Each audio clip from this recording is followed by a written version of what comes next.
Hello and welcome to another conversation with Marian Schütze, the founder of the Level Up Society. I'm very happy that she is joining me today and sharing her journey about womanhood and feminine power. Hello, Marianne. Hello, Sonia. Nice to see you. Yes, I'm very happy that you are joining me today and that we are having these conversations. And yeah, let's dive into the questions I have prepared. Are you Yeah, ready? let's do it. Yes, I'm ready. Great. So, we have a lot of beliefs, and what beliefs about womanhood and success were passed on to you by your parents or society, and how have they shaped your behavior or decisions?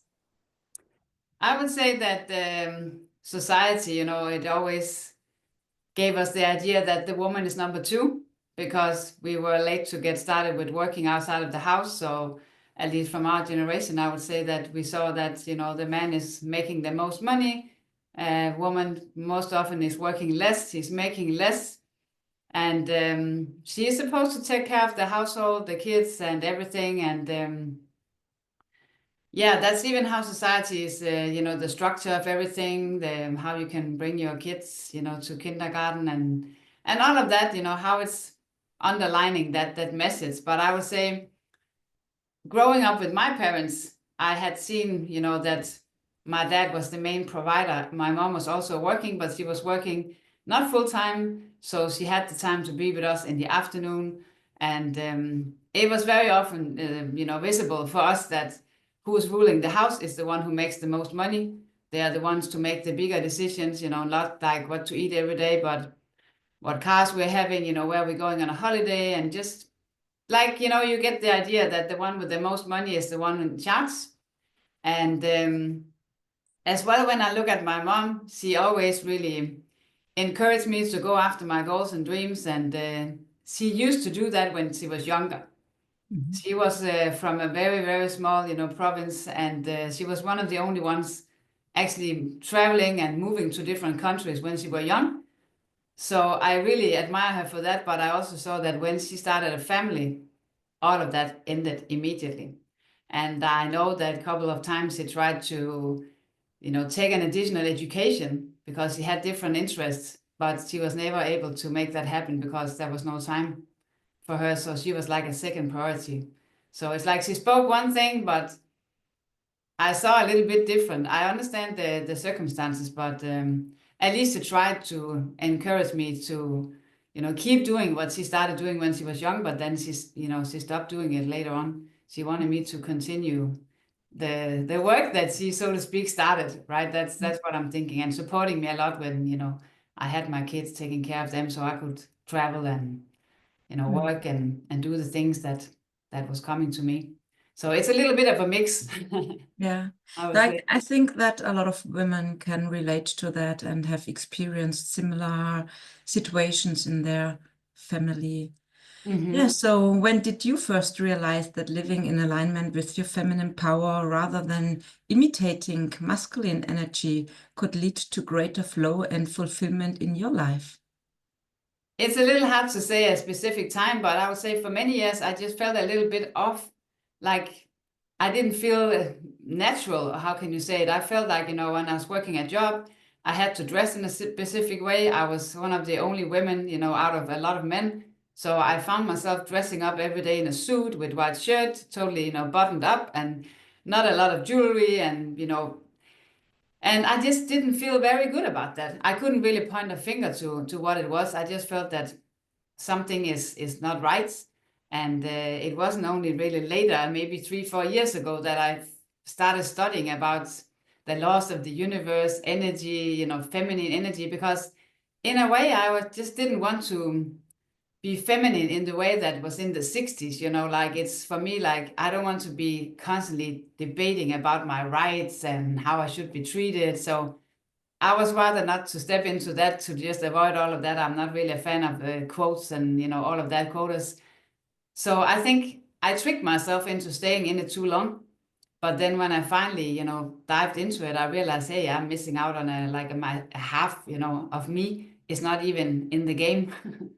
And that's where I realized, hey, I have been missing out. I need to dive into this to see how I can balance it much more. And without being weak, I think I have been programmed from societies. Women are weak.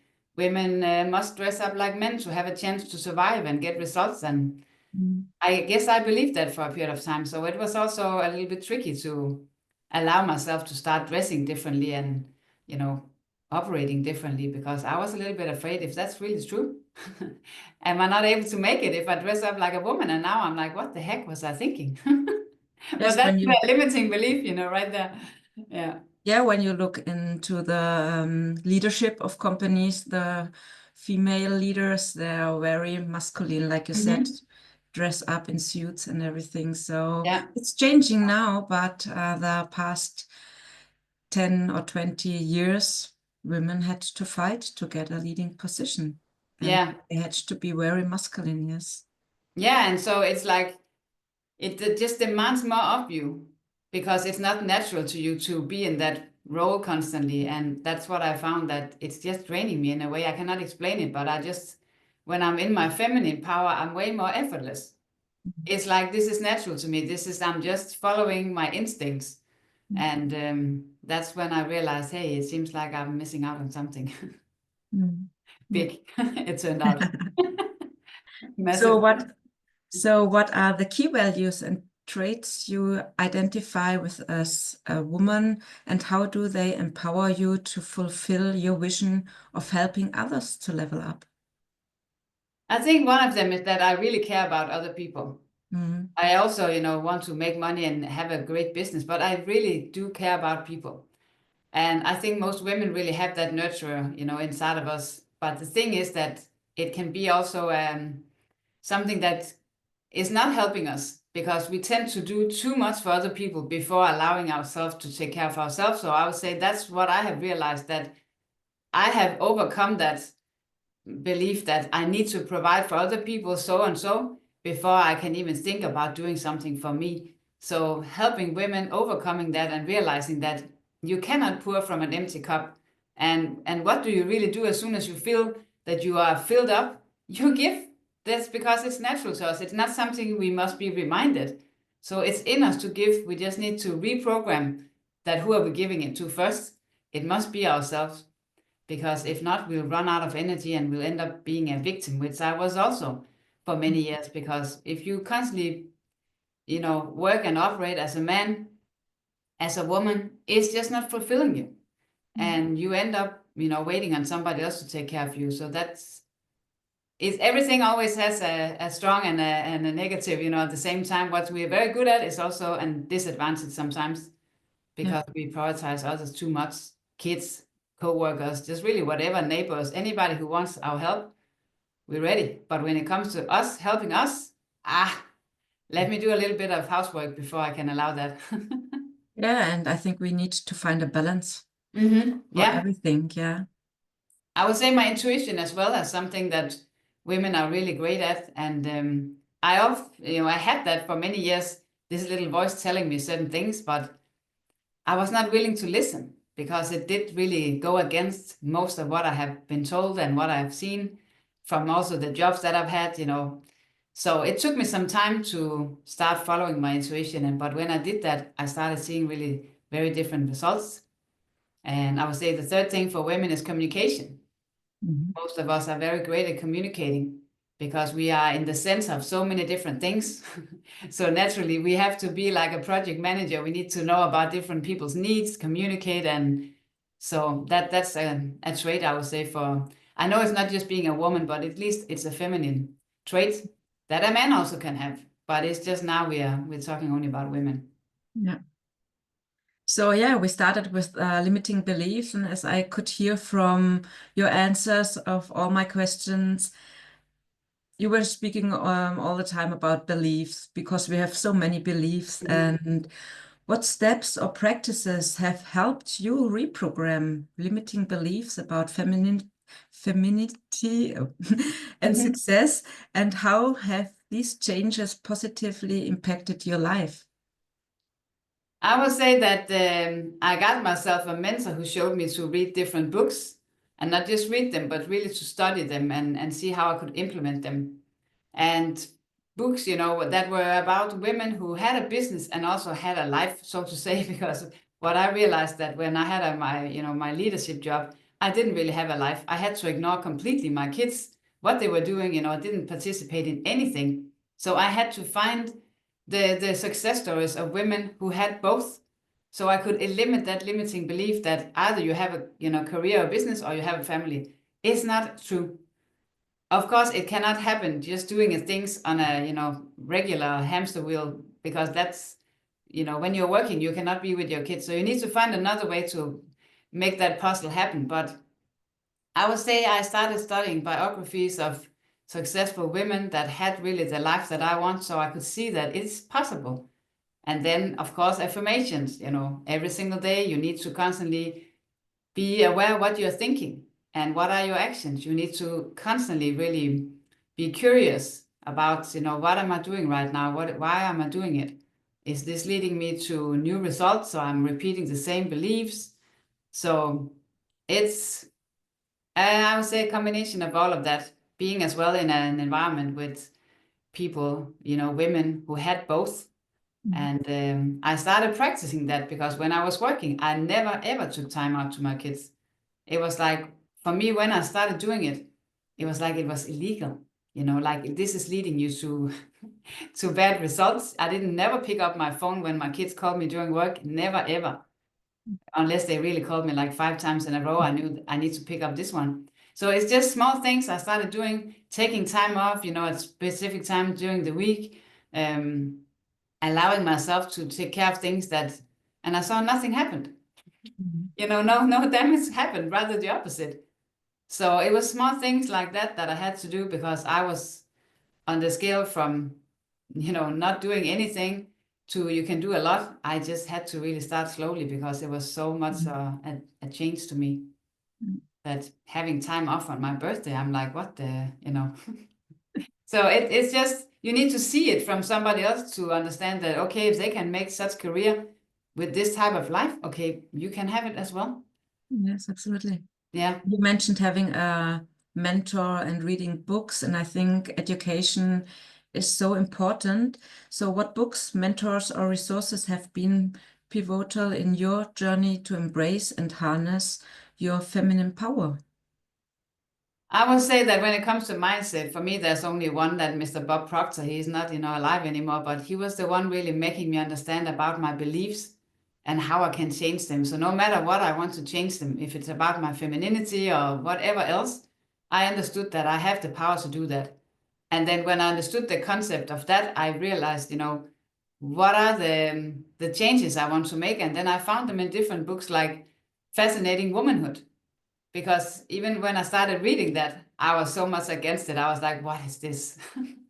Because that's the thing, that most women, maybe they don't understand that your limiting beliefs, they make the decision for you if you don't become conscious about it. So it's like I'm starting to read this book and I'm rejecting it. I'm rejecting all the ideas because they don't match up with my beliefs, so I'm rejecting it. But when you start understanding that when you reject it, that's when you will stay the same. So you must accept new ideas to replace your limiting beliefs. So I decided I'll read this book and I will implement some of it because I know what I'm doing right now is not making me happy. I don't have the family, structure and life that I want. So I must adapt to some of it, even though I'm battling against myself, because that's the only way to overcome it. Then I read as well Worthy, which I really like, with Jamie Kern Lima, and Girl, Stop Apologizing. It's a book about, you should not apologize about the goals that you have and the dreams that you have. It's okay. Like, why not really? And as well, I have different business role models because I don't like to just read the books. I must see it alive with somebody. So somebody like Elena Cadon has been one of my business role models for a long time. I like to see how much she's also a family person, how much she really encourages her daughters to, get into what she's doing, and still she's available and making it happen and looks amazing, healthy and everything. So for me, I need to see somebody doing what I want to do. I cannot just read in a book. Those are the tools, I would say, in combination. Okay, thank you for sharing. Very important.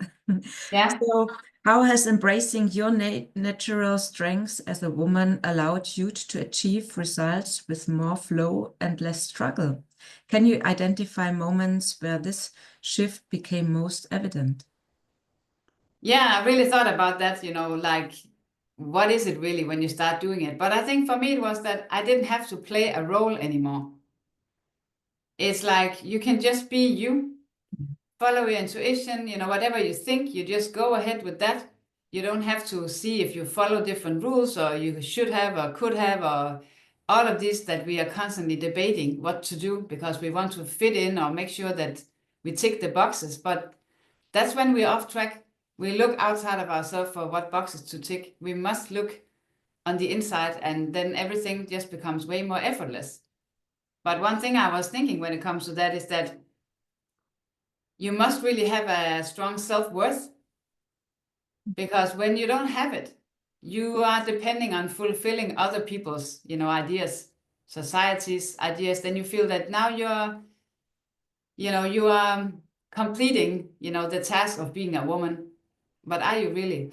Because if the result is not what you want, then you will still feel that something is missing. And that's what I did. I'm like, hey, I got the great job. I got my 2 kids. They are working, well.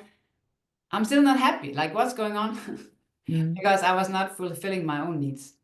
So I guess the first decision is to make a decision to go for yourself. Mm-hmm. We say it Probably. so often, like there's only one of me, that everybody, you need to, everybody else is taking, there's only one of you. But do we really understand what that means? Mm.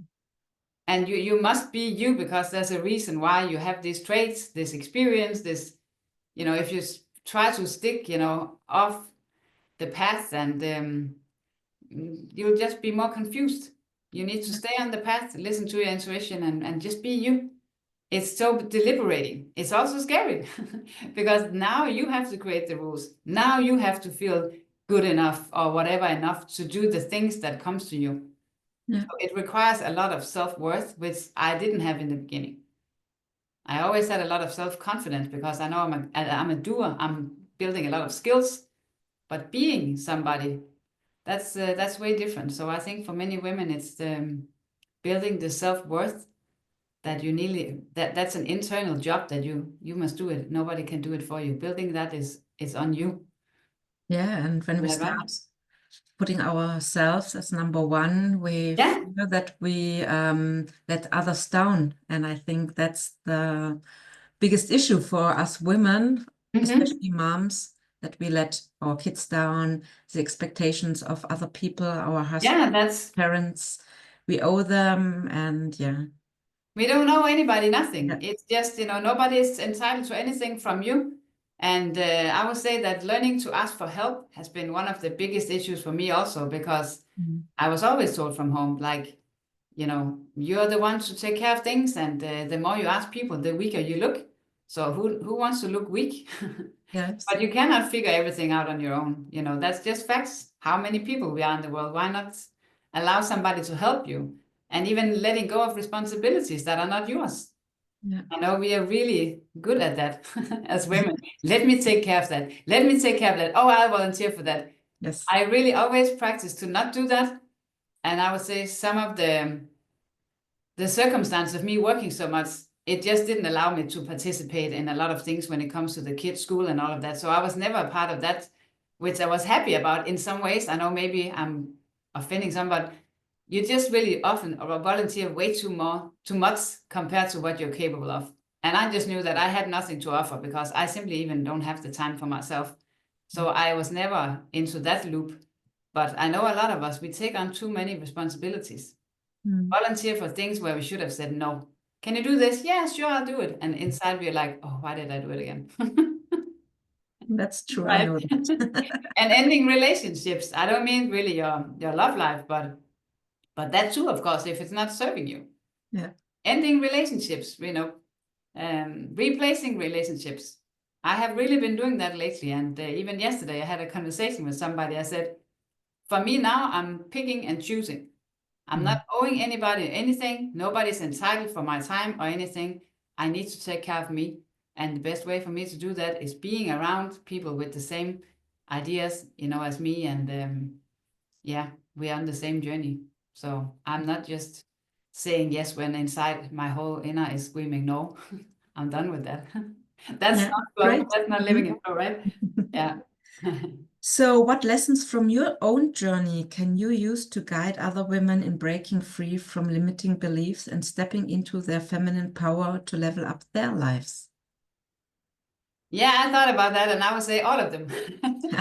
Because that's actually what I have realized is that instead of teaching theory, models and ideas, you want to just share your experience. Be as transparent as possible, because even, great with success stories, but stress stories are way more relatable.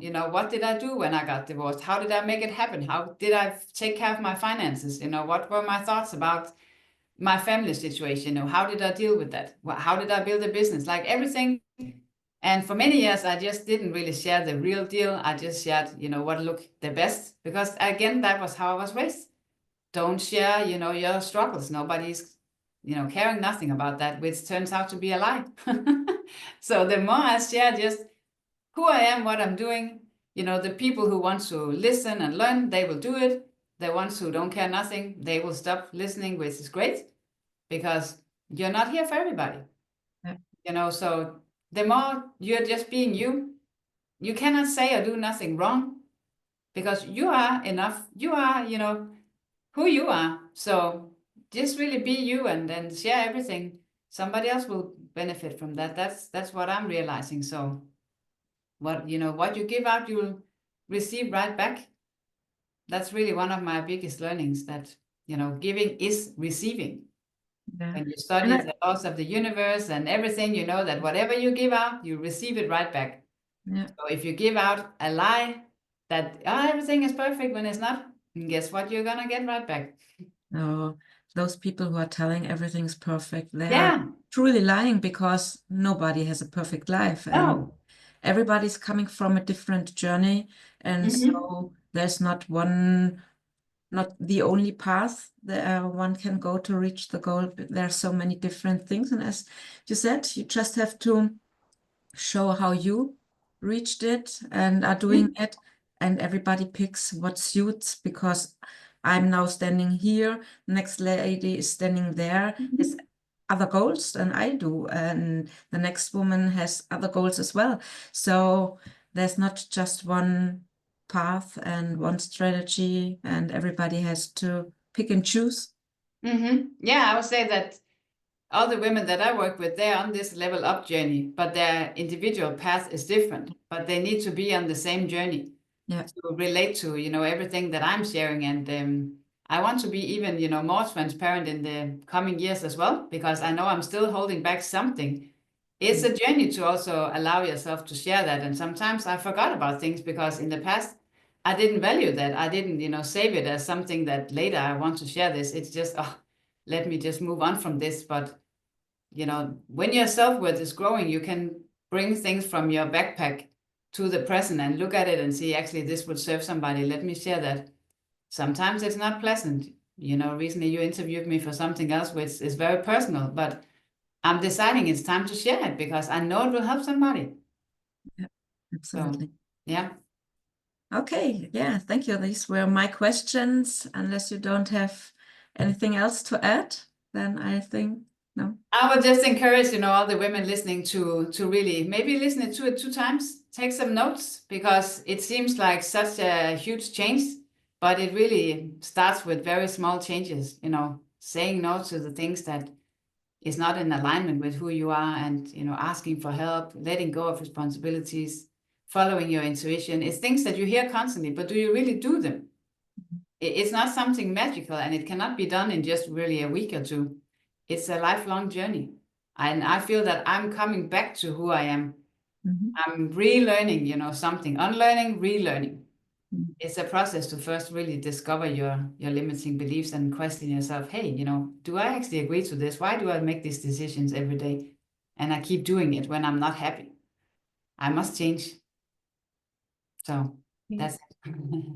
Thank you so much, Marianne, for sharing your experiences and your journey. And yeah, ladies, I hope you learned something and everything step by step you can change, and you don't have to do everything at one time, but start being aware of your thoughts and your beliefs, and you don't have to sit down and discover them all at once, but they pop up, and then change them and identify them.